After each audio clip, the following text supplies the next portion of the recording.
Hello friends.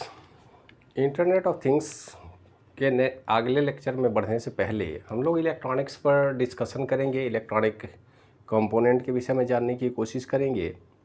Electronic series में हम लोगों ने करंट, एम्पियर, उसके unit, positive charge, negative charge के विषय में डिस्कस किया था।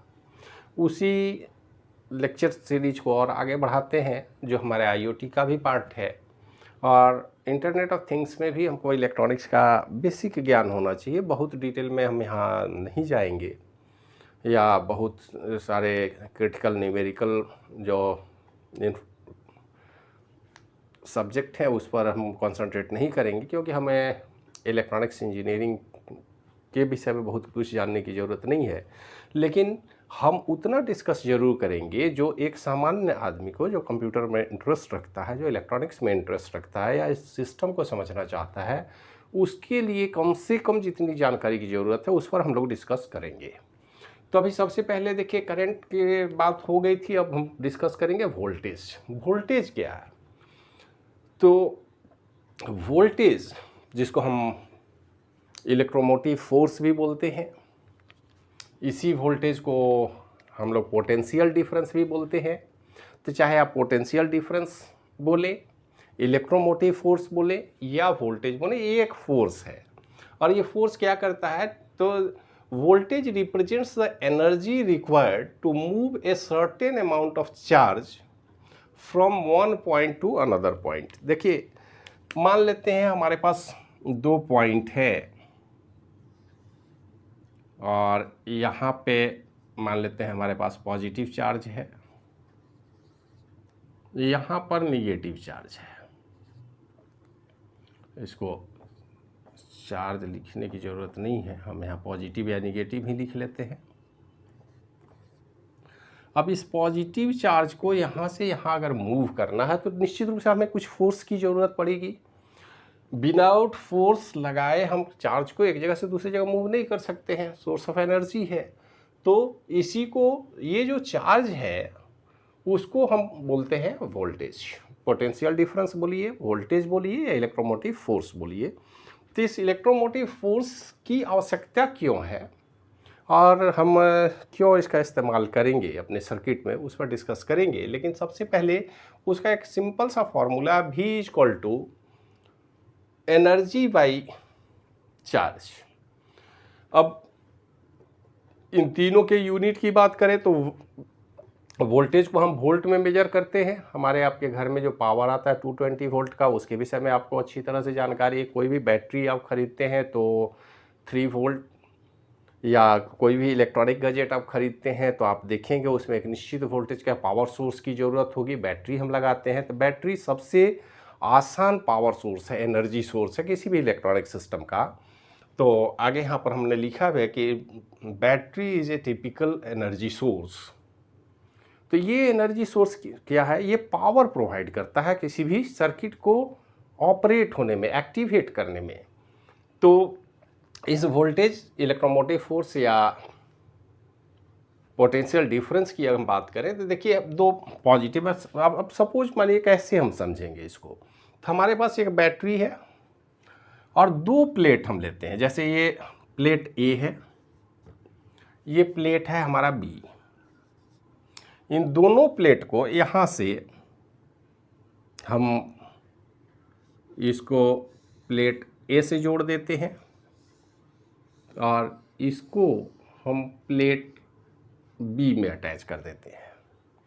अब आप ज़रा सा बताएं हमको कि जो बैटरी में पॉजिटिव या निगेटिव सोर्स है उसको जब इस प्लेट से हम कनेक्ट करेंगे तो इस प्लेट पर पॉजिटिव चार्ज होगा, इस दूसरे प्लेट पर निगेटिव चार्ज होगा।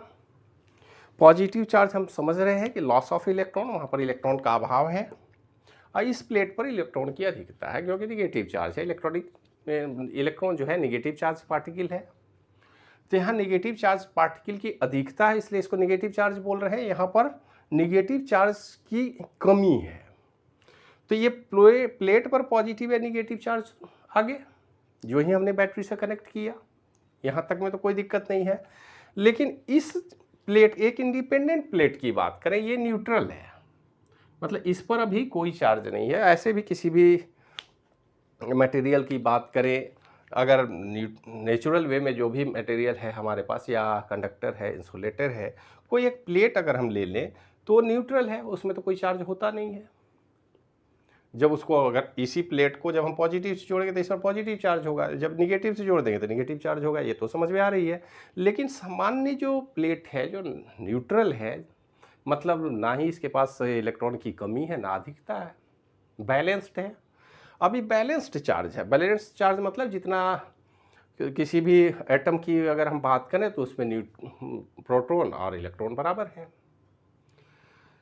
इस पर अब इस प्लेट को जो न्यूट्रल है, न्यूट्रल होने का मतलब क्या है कि इसमें इलेक्ट्रॉन है, इसमें अलग अलग इलेक्ट्रॉन हैं और वो रैंडम डायरेक्शन में मूव कर रहे हैं, उससे कोई मतलब नहीं है, उनको किसी दुनियादारी से मतलब है नहीं, न्यूट्रल है, इसके पास इलेक्ट्रॉन तो है आउटर मोस्ट ऑर्बिट में, लेकिन वो रैंडम फॉर्म में मूव कर रहे हैं। अब किसी प्लेट के इलेक्ट्रिकल प्रॉपर्टी की हम बात करें, इलेक्ट्रिकल प्रॉपर्टी मतलब वो कंडक्टर है या इंसुलेटर है। अभी सेमीकंडक्टर की बात हम नहीं कर रहे हैं, केवल कंडक्टर या इंसुलेटिंग प्रॉपर्टी की अगर हम बात करें किसी भी मटेरियल पर।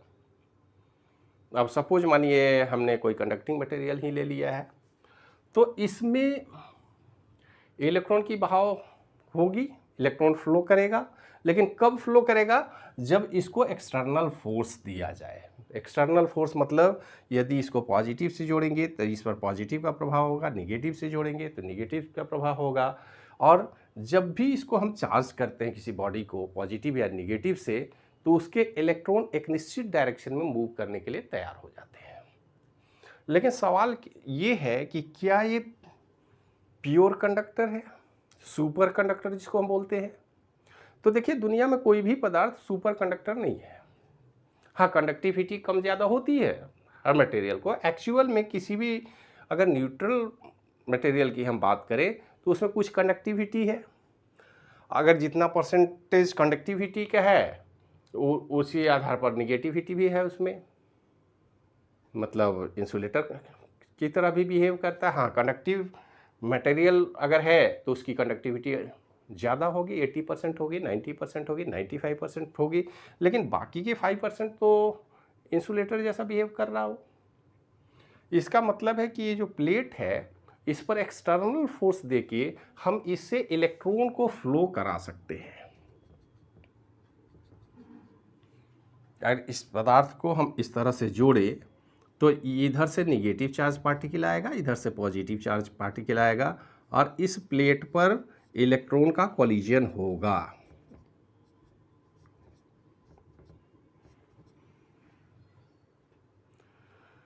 सवाल है कि ये जो कंडक्टिंग मटेरियल है इसमें हम सीधे पॉजिटिव और निगेटिव देके इलेक्ट्रॉन कोलाइड करने से हमारा तो काम होता नहीं है, तो हम क्या करेंगे, हम यहाँ पर किसी इंडिपेंडेंट मटेरियल के साथ पॉजिटिव या निगेटिव टर्मिनल को कभी नहीं जोड़ेंगे। अब यहाँ पर देखिए हमें क्या करना है कि ये जो पॉजिटिव और निगेटिव टर्मिनल हैं इसे ही हम बोल रहे हैं पोटेंशियल का डिफरेंस। इन दोनों प्लेट के बीच जो पोटेंशियल डिफरेंस, मान लेते हैं ये हमारा बैटरी सोर्स 3 वोल्ट का है, तो इसका मतलब है कि पॉजिटिव 3 वोल्ट यहाँ है, यहाँ पर 0 वोल्ट मानेंगे अगर पोटेंशियल डिफरेंस 3 वोल्ट का है। तो जनरल बैटरी में होता ही है, इसको हम 0 वोल्ट मानते हैं, इसको प्लस है तो 3 वोल्ट मानते हैं। तो इन दोनों प्लेट के बीच भी वही पोटेंशियल डिफरेंस है। इस पोटेंशियल डिफरेंस के बीच में अब यहाँ पर हम कोई एक सर्किट लगाएंगे,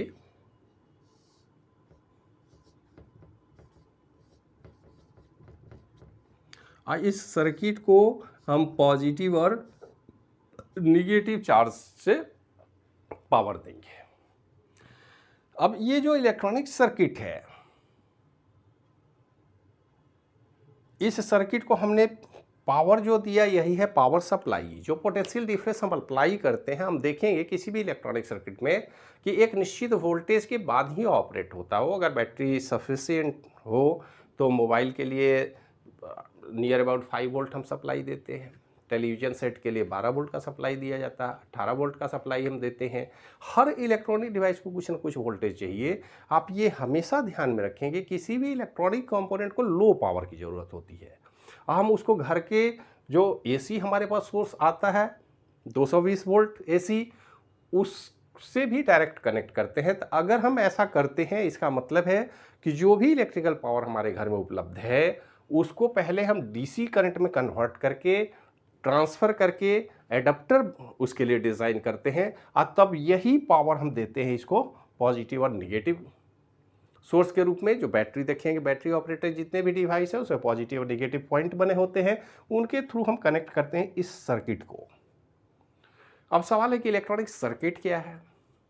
तो इलेक्ट्रॉनिक सर्किट बेसिकली अगर हम बात करें तो 5 अलग अलग इलेक्ट्रॉनिक कंपोनेंट से बनाए जाते हैं। ये पांचों कंपोनेंट जो इलेक्ट्रॉनिक कंपोनेंट हैं, आप जरा गौर से देखें कि ये जो सर्किट बनाए जाएंगे उसमें हम जो डिवाइस इस्तेमाल करेंगे वो 2 ग्रुप में बांटे जाते हैं। पहला पैसिव कंपोनेंट्स, दूसरा एक्टिव कंपोनेंट्स। पैसिव कंपोनेंट्स में सारे इलेक्ट्रिकल डिवाइसेज हैं जिसमें रेजिस्टर्स है, कैपेसिटर्स है, इंडक्टर्स है। उनका सिंबल भी हमने यहाँ दे रखा है। और देखिए पैसिव कंपोनेंट का नेचर और बिहेवियर लगभग फिक्स होता है, उनके नेचर और बिहेवियर को बदला नहीं जा सकता है। वो जिस पर्पस के लिए सर्किट में लगाए जाते हैं सिर्फ वही काम करते हैं, उसको किसी भी तरीके से उनके मोड ऑफ ऑपरेशन को नहीं बदला जा सकता, उनके नेचर को नहीं बदला जा सकता, इसलिए इनको हम बोलते हैं पैसिव कंपोनेंट्स। अब पैसिव कंपोनेंट जो हैं, इन सारे कंपोनेंट को मेजर करने के लिए हम इनके यूनिट की बात करते हैं। जैसे रजिस्टर की बात करेंगे तो इसको ओम में मेजर करते हैं, कैपेसिटर की बात होगी तो फैराड में मेजर करेंगे, इंडक्टर की बात होगी तो इनका यूनिट हेनरी है। तो यूनिट में इनके वैल्यू की बात होती है और जैसा वैल्यू वैसा काम। तो इस पर डिटेल आगे हम लोग डिस्कस करेंगे एक एक कंपोनेंट पर, लेकिन बेसिकली पूरे इलेक्ट्रॉनिक कंपोनेंट को अगर हम कहें तो 2 ग्रुप में बांटा जाता है। पहला पैसिव कंपोनेंट्स है। पैसिव कंपोनेंट्स में हमारे पास 3 अलग अलग डिवाइस हैं, रजिस्टर है, कैपेसिटर है और इंडक्टर है। आप इनके सिंबल को निश्चित रूप से याद रखेंगे क्योंकि सर्किट जब डिज़ाइन किया जाएगा तो इन्हीं सिंबल का इस्तेमाल किया जाएगा। हर जगह रजिस्टर, कैपेसिटर, इंडक्टर लिखने की ज़रूरत नहीं है। तो साइंस में सिंबल का तो बड़ा महत्व है और सर्किट डिज़ाइनिंग में तो सिंबल पर ही होता है काम। इसलिए आप रजिस्टर को पढ़ें, याद रखें, उसके यूनिट को याद रखें, लेकिन इस रजिस्टर का सिंबल आपके लिए बड़ा महत्वपूर्ण है। जब भी सर्किट की अंडरस्टैंडिंग है, सर्किट रीड करना होगा तो आपको उस कंपोनेंट के सिंबल को ही ध्यान में रखना होगा, उसी के आधार पर हम काम करेंगे। तो हमारे पास 3 पैसिव कंपोनेंट हैं और 2 कंपोनेंट हैं एक्टिव। एक्टिव कंपोनेंट वो कंपोनेंट हैं जिनका नेचर रन टाइम में बदला जा सकता है, जो अलग अलग टाइप के होंगे। अलग अलग एक ही कंपोनेंट का नाम भले एक हो लेकिन उनको अलग अलग पर्पस के लिए अलग अलग डिज़ाइन में चेंज करके बनाया जाता है और उनकी एक्टिविटी अलग अलग हो जाती है।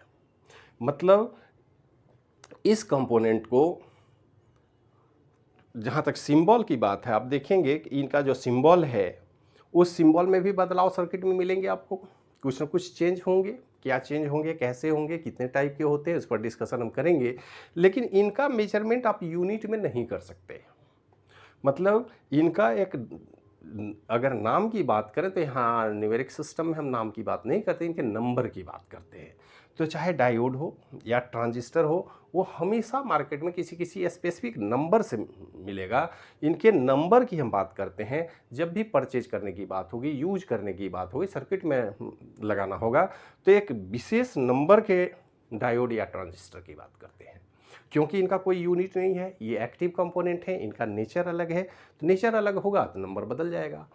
इसका मतलब है कि इनका रिप्लेसमेंट सेम वैल्यू से आप यूनिट से मेजर करके रिप्लेस कर सकते हैं। अगर कोई प्रॉब्लम हो, यहाँ पर नंबर से रिप्लेस हो किया जाएगा। जिस नंबर का कंपोनेंट लगा है उसी नंबर के कंपोनेंट को आप बदल सकते हैं। सिर्फ डायोड कह देने से, सिर्फ ट्रांजिस्टर कहने से कोई भी ट्रांजिस्टर नहीं बदला जा सकता है।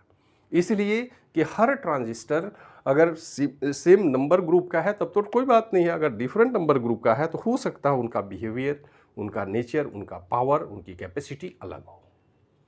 तो इस बात को ध्यान में रखते हुए हम ये 2 कंपोनेंट जो एक्टिव कंपोनेंट है जिसमें डायोड्स या ट्रांजिस्टर की बात हम करते हैं, इनके भी सिंबल को आप ध्यान में रखेंगे। इनके सिंबल में स्पेसिफिक टर्म है, इस साइड को एनोड और इधर कैथोड, कहीं कहीं के से भी रिप्रेजेंट किया जाएगा, कहीं सी से रिप्रेजेंट करते हैं, कोई फर्क नहीं पड़ता उससे, लेकिन सिंबल इसी तरह का होगा। हाँ, इस सिंबल में थोड़ा बहुत बदलाव भी हो सकता है, अलग टाइप के डायोड होंगे, स्पेशल टाइप के डायोड कुछ आते हैं जिनका सिंबॉलिक रिप्रेजेंटेशन थोड़ा सा चेंज हो जाता है, ताकि हम आसानी से उनको सर्किट देख करके पहचान सकें। तो उस पर डिस्कशन जब डायोड की बात होगी तो हम देखेंगे। ट्रांजिस्टर के साथ भी वही बात है, ट्रांजिस्टर अलग अलग टाइप के होंगे, एनपीएन है, पीएनपी है। सबसे पहले तो एनपीएन या पीएनपी दो टाइप के ट्रांजिस्टर हैं। ट्रांजिस्टर के बनाने का मटेरियल जो है वो भी अलग अलग हो सकता है, डायोड के बनाने का मटेरियल अलग अलग हो सकता है, अलग अलग मटेरियल का भी अपना अपना नेचर है। जो सेमीकंडक्टर मटेरियल आप इस्तेमाल करेंगे उसके आधार पर उनका नेचर बिहेवियर बदलेगा। तो इसमें थोड़ा सा कन्फ्यूजन बच्चों को होता है, लेकिन घबराने की बात नहीं है। आप इस सिंबल को निश्चित रूप से याद रखें। ये सिंबल या इससे मिलता जुलता ही सिंबल होगा डायोड या ट्रांजिस्टर के लिए। थोड़ा बहुत जो चेंज होता है उस पर डिस्कशन हम लोग करेंगे। ट्रांजिस्टर अलग अलग टाइप के मिलेंगे, इन पर विशेष रूप से ध्यान रखना होगा। और जैसे ही टाइप नंबर चेंज होगा उनका नेचर बिहेवियर बदल जाएगा। तो अगर इलेक्ट्रॉनिक्स को समझना है तो एक बात हमको स्पष्ट रूप से समझनी है कि हर इलेक्ट्रॉनिक सर्किट को काम करने के लिए एक्सटर्नल इलेक्ट्रोमोटिव फोर्स की आवश्यकता होती है, और वो इलेक्ट्रोमोटिव फोर्स है वोल्टेज, जिसका यूनिट है वोल्ट। तो इलेक्ट्रोमोटिव फोर्स का मतलब चाहे आप बैटरी सोर्स के रूप में इस्तेमाल करें या किसी भी पावर सप्लाई को फाइनली बैटरी मोड में आप चेंज करके डीसी करंट के थ्रू ऑपरेट करने की कोशिश करेंगे। हर इलेक्ट्रॉनिक कंपोनेंट को जनरली हम डीसी करंट से ही ऑपरेट करते हैं, इसलिए वहाँ पर पॉजिटिव और नेगेटिव चार्ज सिंबॉलिक रिप्रेजेंटेशन होगा जहाँ से आप पावर देंगे। पावर जब तक नहीं देंगे तब तक कोई भी इलेक्ट्रॉनिक सर्किट एक्टिवेट नहीं होगा, वो स्लीपिंग मोड में रहेगा, वो कोई काम नहीं करेगा जब तक। स्वाभाविक सी बात है, हम लोग जानते हैं कि किसी भी इलेक्ट्रॉनिक सिस्टम को काम करना तो बैटरी से कनेक्ट करना होगा, बैटरी दिए बगैर तो ऑन ही नहीं होगा। तो ऑन करने के लिए डीसी सोर्स की ज़रूरत होगी। ये अलग बात है कि ये काम क्या करेगा, ये जिस काम के लिए डिज़ाइन किया जाएगा वही काम करेगा। आपको किस काम के लिए डिज़ाइन किया जा सकता है, कितने टाइप के सर्किट बनाए जा सकते हैं, एनालॉग सर्किट क्या है, डिजिटल सर्किट क्या है, इस पर डिटेल आगे के लेक्चर में हम लोग डिस्कस करेंगे। सबसे पहले एक एक कंपोनेंट को हम ठीक से समझने की कोशिश करेंगे, ताकि हमें आगे किसी भी इलेक्ट्रॉनिक सर्किट को समझने में, इलेक्ट्रॉनिक कंपोनेंट को समझने में, उनके नेचर बिहेवियर को समझने में कोई समस्या ना हो। तब हम जा कर के फाइनल इंटरनेट ऑफ थिंग्स के कंपोनेंट को विशेष रूप से समझ पाएंगे। तो इस लेक्चर में इतना ही, मिलते हैं नेक्स्ट लेक्चर में। अब हम ये मान के चल रहे हैं कि आप करंट, वोल्टेज, चार्ज, एनर्जी का यूनिट है जूल, वोल्टेज का यूनिट है वोल्ट, कूलम, इसके विषय में डिटेल जानकारी प्राप्त कर चुके हैं।